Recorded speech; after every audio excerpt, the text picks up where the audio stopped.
उर्मिला देवी उसके पास आई। बहू, अब तू आलू के पराठे बना ले सबके लिए। लेकिन माँ जी, अभी तो सबने डिनर किया है।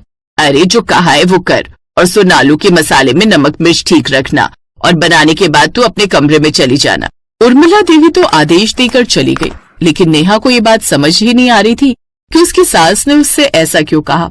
कहीं ऐसा तो नहीं माँ जी को रात को उठ खाना खाने की आदत हो, इसलिए ऐसा कह रही हो। तभी उसकी ननद वहाँ आती है। प्रिया दीदी, एक बात बताइए, सबने डिनर तो कर लिया है, फिर माँ जी ने अभी मुझे आलू के पराठे बनाने के लिए क्यों कहा, वो भी सबके लिए? ओह वाह, आलू के पराठे, फिर तो मजा आ जाएगा।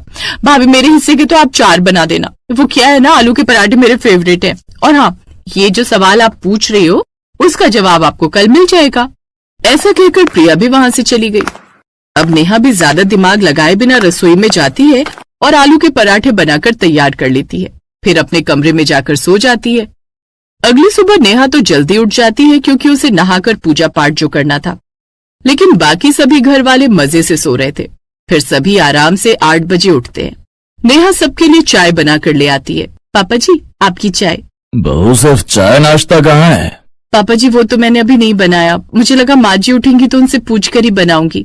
इसमें पूछना क्या है बहू, मैंने तो कल रात ही तुझे मेन्यू बता दिया था। मैंने कहा था आलू के पराठे बना ले, तूने बनाए नहीं क्या? आलू के पराठे? हाँ, वो तो मैंने बनाए हैं। हाँ, तो वही तो हम सबको खाने हैं, वही तो हमारा नाश्ता है।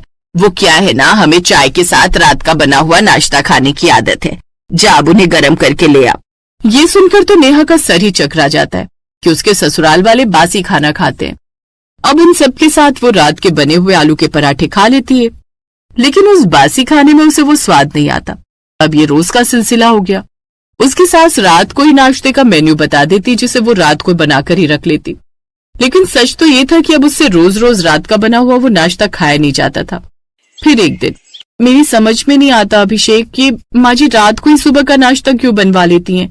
तुम जानते हो ना, वो बासी खाना सेहत के लिए ठीक नहीं होता। ऐसा कुछ नहीं होता नेहा, ये सब बेकार की बात है और ये हमारे घर की प्रथा है। दरअसल कई साल पहले जब माँ ब्याह कर इस घर में आई थी तो दादी माँ ने ही उनसे ऐसा करने को कहा था। लेकिन ऐसा क्यों? इससे बड़े फायदे हैं। एक तो दादा और पापा को सुबह काम पर जल्दी जाना होता था, जिस कारण माँ और दादी को भी जल्दी उठना पड़ता था, और कई बार तो वो बिना नाश्ता किए निकल जाते थे। और तुम तो जानती हो सुबह का नाश्ता कितना जरूरी होता है। हाँ अभिषेक, लेकिन ताजा ना कि बासी। तभी उसकी सास भी आ जाती है। और एक फायदा ये भी है कि अब हम सुबह आराम से उठ सकते हैं। अब तू ही बता, रात को तू नाश्ता बनाकर रख लेती है तो कम से कम तुझे सुबह जल्दी तो नहीं उठना पड़ता ना। आराम से उठ, यहाँ कोई मारा मारी नहीं है। और अब तू ये समझ कि पहले मेरी सास और अब तेरी सास ऐसा करती आई है, तो अब ये